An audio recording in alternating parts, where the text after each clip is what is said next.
রাস্তাঘাটে দর্শন হলেই যারা পুরুষের দোষ দেন তাদের উদ্দেশ্যে বলি শুনেন, কথাগুলো বোঝার চেষ্টা করবেন।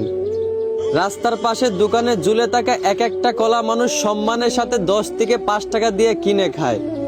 আর ওই কলাটা যদি চুলিয়ে দোকানে ঝুলিয়ে রাখা হয়, তাহলে মানুষ ওই কলাটা সম্মানের সাথে কিনবে দূরের কথা, বরংস কিছুক্ষণ পর ওই কলার দুর্গন্ধে মানুষ ফিরেও তাকাবে না, বরংস ওই ঝুলানো কলার উপর মাছিরা আক্রমণ করবে।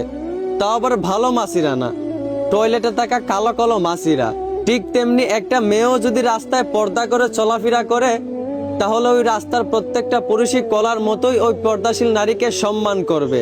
আর একটা মেয়ে যদি রাস্তায় বেপর্দায় খোলামেলা চলাফেরা করে, তাহলে পুরুষ ওই বেপর্দা নারীকে সম্মান করবে দূরের কথা, ওই বেপর্দা নারীর দিকে পুরুষ ফিরেও তাকাবে না, বরং ওই বেপর্দা নারীর ওপর ঝুলানো কলার মতোই রাস্তার কিছু বকাটে পুরুষটা ওই বেপর্দা নারীর উপর আক্রমণ করবে। তাও আবার ভালো পুরুষ না, টয়লেটে থাকা মাছির মতোই কিছু রাস্তার গাঁজাখুর এবং মদখুর। একটু খেয়াল করলেই দেখতে পারবেন, আজ পর্যন্ত যতগুলা দর্শন হয়েছে সবই রাস্তার বেপর্দা স্মার্ট মেয়েরাই হয়েছে, পর্দাশীল মেয়েরা কিন্তু হয় নাই। এই জন্যই আমার বোনদেরকে বলি, আগে নিজে ভালো হন, তারপর পুরুষদেরকে খারাপ বইলেন। আর আপনি নারী পর্দা করেন, পুরুষ আপনাকে সম্মান করতে বাধ্য।